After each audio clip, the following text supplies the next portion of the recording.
नमस्कार दोस्तों, आज हम जानेंगे योग कारक ग्रह, कारक ग्रह, बाधक ग्रह और मारक ग्रह के प्रभाव व उपायों के बारे में। तो सबसे पहले योग कारक ग्रह के बारे में जानते हैं।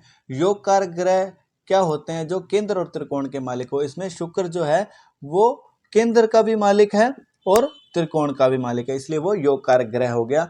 तो योग कारक ग्रह के प्रभाव क्या पड़ते हैं? तो सबसे पहले जो शुक्र है वो योग कारक ग्रह है, इसलिए शुक्र सबसे अच्छा हो जाता है, यानी शुक्र से जो अच्छा फल मिलता है वो मिलेगा। शुक्र पत्नी का सुख देता है, आभूषण गहने का सुख देता है, पर्सनैलिटी अच्छी कर देता है। और दूसरा, जो शुक्र जिस भाव में बैठता है, यानी मान लो चौथे भाव में बैठ गया तो चौथे भाव को वो अच्छा कर देगा। चौथे भाव से जो देखा जाता है जमीन जायदाद, आभूषण गहने, वाहन, जो संसारिक सुख देखा जाता है, माता का सुख देखा जाता है, यानी उन सब चीजों में बढ़ोतरी कर देगा। उस भाव को अच्छा कर देगा जिस भाव में वो बैठता है। और तीसरा, जिस भाव में उसकी दृष्टि होती है, यानी 10वें भाव में दृष्टि है तो 10वें भाव को भी वो अच्छा कर देगा। यानी 10वें भाव से जो देखा जाता है, कामकाज का सुख देखा जाता है, पिता का सुख देखा जाता है, यानी उसमें भी अच्छा वो फल देगा।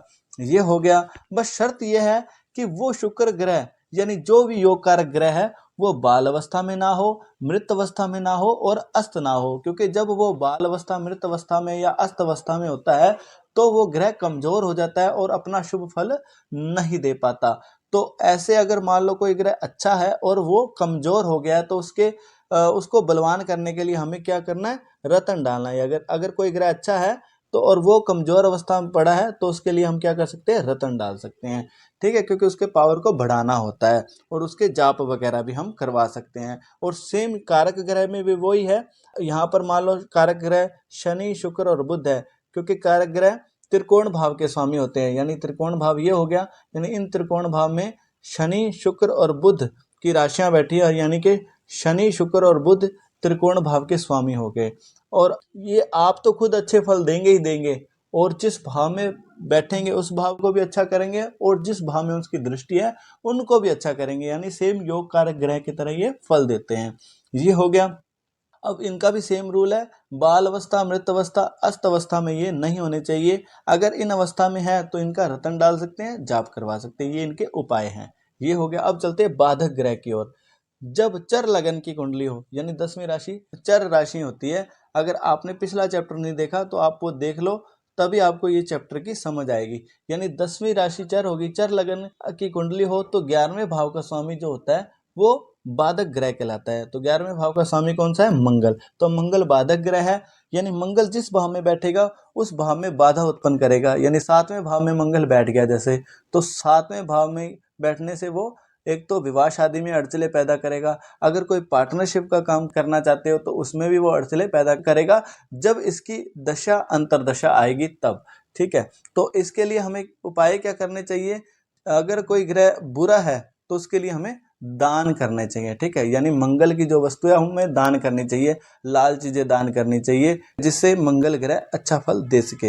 ये हो गया। अब मारक ग्रह की ओर चलते हैं। तो मारक ग्रह इसमें कौन है? प्रबल मारक ग्रह तो चंद्र है, क्योंकि शनि तो कारक ग्रह हो गया, यानी शनि तो कैंसिल हो गया, क्योंकि अच्छा लेना है हमें। ठीक है, पिछला चैप्टर देख लो। अगर कोई कारक और मारक हो तो उसे कारक गिनना है। तो शनि तो कारक हो गया, अब बचा चंद्र, तो चंद्र मारक ग्रह कहलाया। तो चंद्र जहां पर भी बैठ जाएगा उस भाव को भी हानि पहुंचाएगा, जहां पर दृष्टि है उसको भी हानि पहुंचाएगा और खुद भी अशुभ फल देगा। यानी चंद्र से क्या क्या अशुभ फल मिलते हैं? चंद्र माता के सुख में कमी कर देता है, मन खराब रहता है, सबसे पहले तो ये हो जाएगा।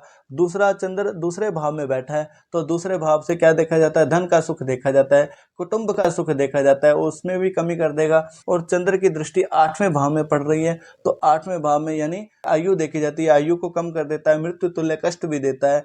यानी इससे इस प्रकार की हानियां होंगी। और दूसरा, अब इसके उपाय क्या हैं?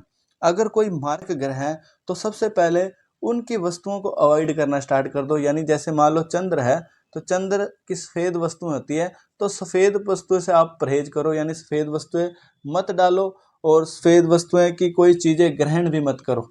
ठीक है, एक तो ये हो गया। दूसरी, सफेद वस्तु की हमें दान करना है, जितना दान हो सके वो दान करो। सफेद मिठाई दान करो, सफेद कपड़ा दान कर सकते हो, सफेद जो भी चीजें होती है वो दान करो, जिससे चंद्र अच्छा फल देने लग जाए। तो मुझे उम्मीद है आपको ये सारा चैप्टर समझ आ गया होगा। तो आज के लिए बस इतना ही, तब तक के लिए जय श्री राम।